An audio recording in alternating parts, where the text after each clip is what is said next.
Oke, baik. Assalamualaikum warahmatullahi wabarakatuh. Kami dari kelompok 7 di sini akan mempresentasikan praktik audit dari perusahaan Sempo Corporation.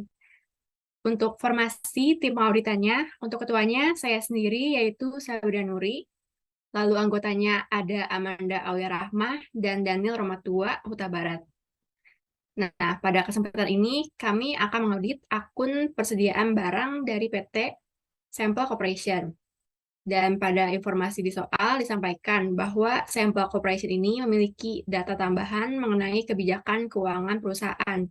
Di antaranya yaitu perusahaan menggunakan sistem perpetual untuk mencatat mutasinya, serta menetapkan metode FIFO dalam mencatat penilaian persediaan, dan juga perusahaan menetapkan kebijakan iron stock untuk masing-masing persediaan barang dagangnya, kecuali barang-barang yang sudah tidak laku lagi di pasaran.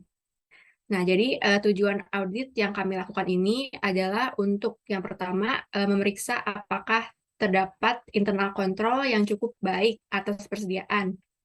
Lalu untuk memeriksa apakah persediaan yang tercantum di neraca benar-benar ada dan dimiliki oleh perusahaan pada tanggal neraca dan sudah dicatat dengan prosedur yang berlaku. Lalu untuk memeriksa apakah ada barang yang rusak dan bergerak lambat atau slow moving, serta kami juga audit ini juga bertujuan untuk mengecek akun-akun yang berkaitan dengan akun persediaan. Langsung aja masuk ke prosedur yang pertama, yaitu internal control. Yang pertama ini perintahnya yaitu periksa apakah terdapat nomor kode produk untuk tiap produk yang di stok dan dijual oleh perusahaan. Nah, di sini kita bisa langsung blok aja produk number-nya. Nah, di sisi kiri ini di bawah bisa dilihat ya ada 152 record data number yang ada, sehingga dapat disimpulkan oleh auditor bahwa nomor kode produk yang sudah ada di sini sama jumlahnya dengan pencatatan tabel persediaan. Terus selanjutnya yang kedua, yaitu prosedurnya periksa apakah terdapat duplikasi pada penomoran kode tersebut. Nah, untuk caranya sama, kita blok juga produk number-nya, lalu ke menu Analyze, dan pilih menu duplikat, look for duplikat.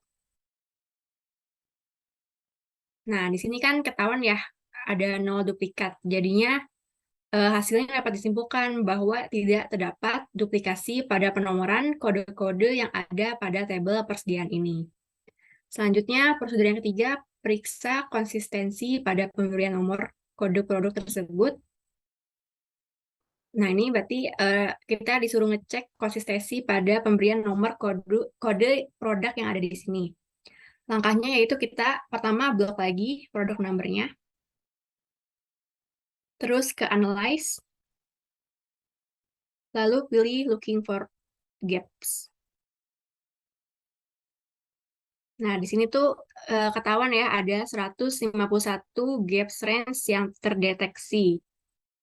Jadinya kesimpulannya pemberian kode-kode pada akun persediaan ini memiliki gap, sehingga pencatatan kode produk Sample Corporation ini dapat disimpulkan itu tidak konsisten. Untuk selanjutnya, prosedur keempat, yaitu periksa apakah semua produk sudah diberi nama atau deskripsi produk secara lengkap. Nah, ini kita bisa blok aja produk description-nya. Nah, di sini kan di sisi kiri ini ketahuan ya ada 152 record product description setelah diblok. Nah, artinya sudah sama dengan jumlah pencatatan persediaan yang ada keseluruhan di sini. Semuanya 152 kan. Nah, dan juga kita bisa ngecek melalui menu Looking for Duplicate ke menu Analyze dulu. Nah, hasilnya kan tidak ada duplikat kan, jadinya bisa disimpulkan kalau produk ini yang ada di tabel persediaan ini sudah diberi nama atau deskripsi produk secara lengkap. Selanjutnya akan dilanjutkan oleh teman saya, Daniel Romatua.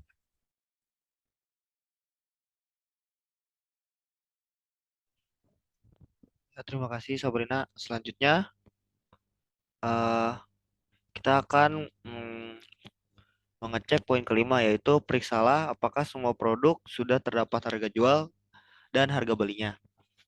Nah, langkah-langkah untuk memverifikasi hal tersebut adalah yang pertama, kita buka tabel inventory. Setelahnya kita pilih analyze, kita klik ke summarize. Setelah itu kita klik lagi summarize on-nya. Kita cari produk number dan juga produk description. Setelah itu oke. Habis itu pada subtotal fields-nya kita klik, kita pilih unit cost and sales price. Setelah itu kita pencet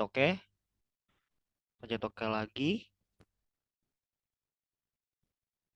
Ya, langsung tampilkan ini berikut adalah data-data dari harga jualnya yaitu unit cost dan juga harga belinya yaitu sell price. Kebalik, harga jualnya itu apa? Sell price, sorry. Terus harga belinya itu unit cost. Jadi jawabannya adalah ya. Selanjutnya, poin keenam, periksalah apakah setiap barang memiliki batas minimum atau minimum stok atau iron stock. Langkah-langkahnya itu yang pertama kita ke analyze dulu, kita cari count record ya. Habis itu kita ketik if, kita masukin rumusnya. Ekspresinya itu adalah sales reorder point min ya lebih kecil sama dengan 0. Lebih kecil sama dengan ya 0. Is it okay? Oke lagi. Kita klik ntar langsung muncul 3 record. Jadi jawabannya adalah apakah ada setiap barang memiliki batas minimum stok atau iron stock? Jawabannya itu adalah ada. Selanjutnya itu kita masuk ke poin ketujuh, balik ke home lagi, ke menu awal, inventory, ya, X dulu. Habis itu periksalah apakah ada produk yang sudah dipesan kembali dalam jumlah banyak. Namun stok tersedia di atas iron stock. Kita kita masuk ke langkah-langkahnya. Yang pertama itu buat ngeceknya itu kita klik dulu, kita bisa menggunakan rumus analyze. Kita statistik, kita pakai rumus statistik, habis itu kita ke profile. Habis itu klik profile field-nya, kita cari reorder point, kita oke. Habis itu kita masuk ke rumus if. Habis itu kita cari lagi reorder point-nya. Rumusnya itu reorder point min quantity itu lebih besar dari 0. Ya, habis itu kita klik oke. Ya. Nah kan boleh diklik recordnya. Ya, berarti kan berdasarkan hasil yang kita dapat, jawabannya adalah iya. Karena bisa dilihat yang ditampilkan itu ada total 149 record produk. Ya, udah setelahnya kita masuk ke eksistensi persediaan.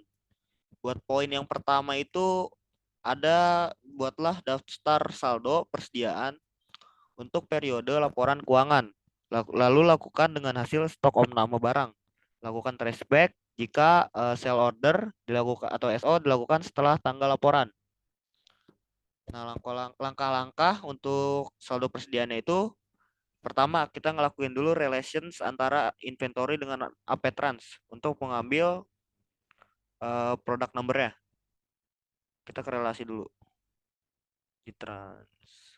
Nah, ya kita ambil dari sini kan lihat kita ngambil produk numbernya. Sudah, setelah itu kita pencet finish.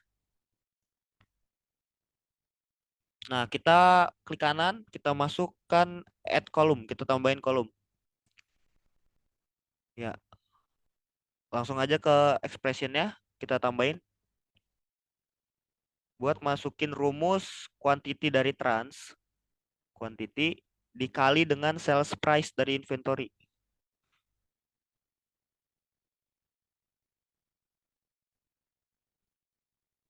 Ya, kemudian di save as dulu, menjadi namanya tuh harga garis bawah underscore jual. Oke. Terus oke lagi. Ya, langsung nanti muncul tabel harga jualnya. Setelahnya kita masuk lagi ke add column lagi, kita tambah lagi tabelnya. Sama kayak tadi kita langsung masuk ke expressionnya, masukin rumus langsung. Quantity dari trans dikali dengan unit cost dari inventory.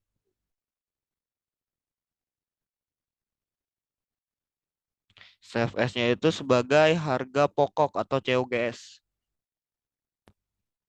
Harga pokok nah ya, oke. Oke, langsung muncul lagi tabelnya. Nah, selanjutnya kita akan ngelakuin langkah-langkah untuk trace back-nya. Yang pertama itu kita bisa menggunakan summarize, pakai rumus summarize. Pertama kita klik dulu menu analyze. Yes. Kita buka table inventory dulu, sorry. Habis itu kita pilih analyze. Kita cari summarize. Kita klik summarize on. Nah, pada field ini kita cari product description dan juga produk numbernya. Oke. And then pada other field-nya, other field ya, kita cari sales price dan juga unit cost. Ya. Habis itu di subtotal field kita klik juga, terus kita masukin yang sama sales price dan juga unit cost. Setelahnya kita masukin rumus dulu if ya. Ya, rumusnya adalah price date lebih besar dari date tanggal 31 Desember 2000.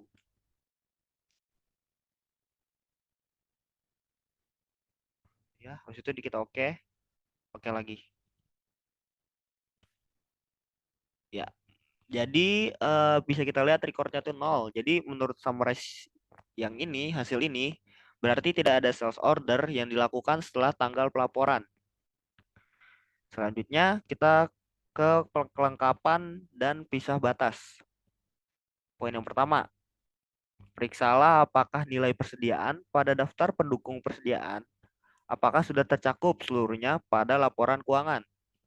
Langkah yang pertama kita kembali ke menu tadi yang tabel inventory, blok tabel inventory value at cost-nya, kanan, kanan, oh, inventory tuh, ya. Habis itu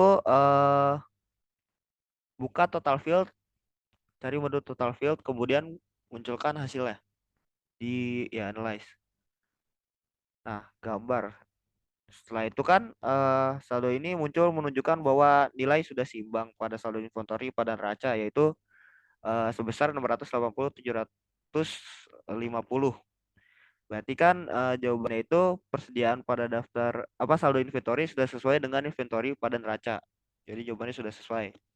Selanjutnya poin kedua, periksalah apakah ada pembelian barang yang dilakukan setelah akhir tahun namun dilaporkan sebagai mutasi dan stok tahun tersebut. Langkah-langkahnya itu karena kita tadi udah ada relasi, jadi tidak usah dibuat relasi pada AP, pada trans tadi. Terus yang pertama itu kita langsung ke klik analyze.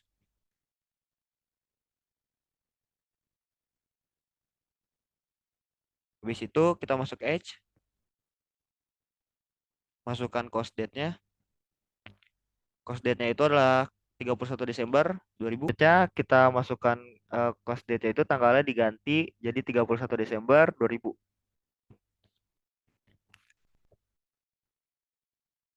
Ya, terus kita masukin subfield-nya. pilih invoice amount, tiga-tiganya sih langsung kita add all. Ada invoice amount, quantity sama unit cost. Langsung oke. Soalnya kita masukin rumus if dulu expressionnya. Sama dengan invoice date dari Apetrans. Dari Apetrans, ya, invoice date, ya. Itu lebih besar dari 31 Desember 2000 date. Ya, 2031 Desember.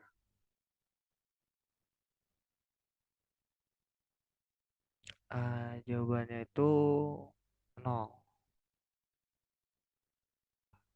Ya, jadi apakah ada pembelian nih barang yang dilakukan setelah akhir tahun, terus dimasukin sebagai mutasi dan stok tahun tersebut? Jawabannya sesuai dari record tidak ada atau nol, gak ada.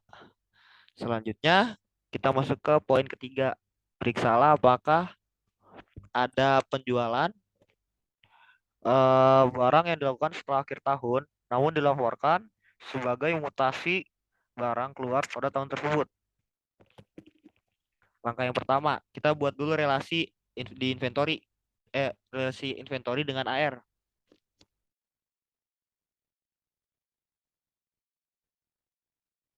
Nah, ini kita pilih price date-nya dari inventory dengan date dari AR.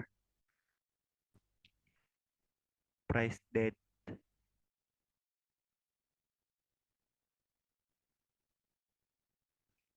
Nah, kita tambahkan tabel AR. Ya. Nah, kita ambil tuh price date dari inventory sama dari AR. Sama ada price date. Nah, sambungin. Situ kita oke. Nah, dari situ kita pakai pakai rumus H lagi. Kita mau klik analyze. H. Habis itu kita masukkan cost date-nya itu sama kayak tadi, yaitu 31 Desember 2000. 31 Desember 2000. Pada subfield-nya itu kita klik pilih trans amount dari AR yang ada satu. Nah, ya itu klik oke. Masukin rumus if-nya dulu. Ekspresinya itu invoice date dari AR trans ke table AR trans dulu. Habis itu invoice date lebih besar dari date 31 Desember 2000.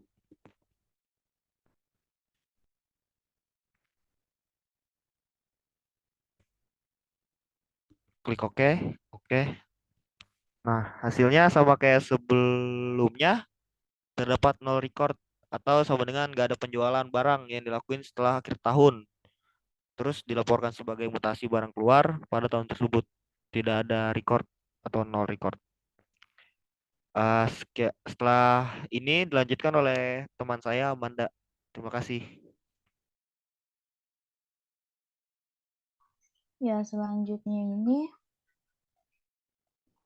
berikutnya kita memeriksa kalkulasiannya. Jadi yang pertama itu kita memeriksa apakah terdapat nilai unit cost yang nilainya negatif. Jadi yang pertama itu kita membuka table inventory, lalu kita analyze di count record, lalu kita masukkan rumusnya, itu ada unit cost kurang dari 0.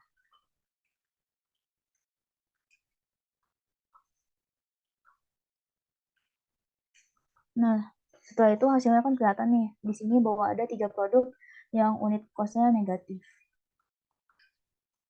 Terus berikutnya itu kita memeriksa apakah terdapat sales price-nya itu nilai negatif. Di sini hampir sama kayak tadi step-nya, jadi kita membuka table inventory ini, terus kita analyze di count record. Lalu kita masukkan rumus if-nya, yaitu sales price kurang dari 0.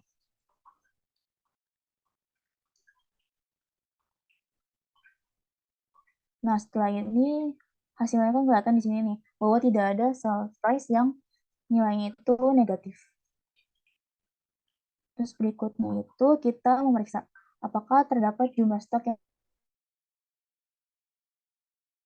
juga sama stepnya, itu membuka table inventory, terus kita analyze di count record, lalu kita masukkan rumusnya, yaitu quantity on hand kurang dari 0.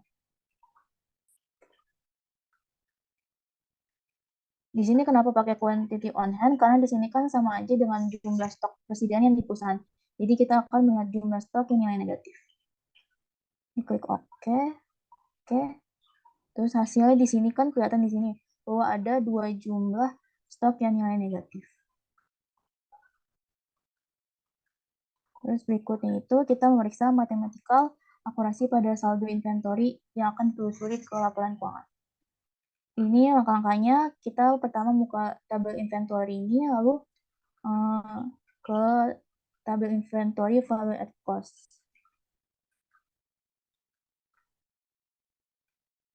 Di blok, terus kita analyze di total field. Kemudian muncul hasilnya itu di mana hasilnya sama dengan inventory dengan laporan keuangannya. Terus berikutnya ini kita akan memeriksa valuasi dan alokasinya. Yang pertama itu kita memeriksa apakah perusahaan itu telah menetapkan LCOM untuk nilai akhir persediaannya. Sebelumnya itu kan LCOM itu lebih rendah dari biaya atau pasar yang merupakan pendekatan konservatif untuk menilai dan melaporkan persediaannya. Biasanya itu persediaan akhirnya itu kan dinyatakan sebesar biaya historis. Tapi kadang ada juga yang biaya awal persediaan akhirnya itu lebih besar dari nilai realisasi bersihnya. Jadi yang pertama kita lakukan itu membuka tabel inventory, lalu kita analyze, memakai summarize. Di summarize on itu kita memakai product desk. Sedangkan di total field-nya itu kita pakai inventory value sama market value. Rumusnya itu masukkan itu inventory value terus kurang dari market value.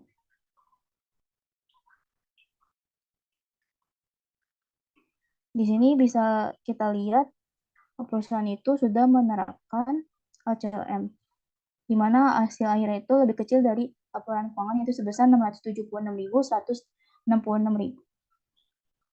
Terus berikutnya itu kita memeriksa apakah terdapat persediaan yang slow moving atau obsolescence. Sebelumnya slow moving di sini kan barang yang keluarnya lama dari gudang. Jadi yang pertama kita lakukan itu membuka tabel inventory, lalu kita analyze dengan menggunakan count record.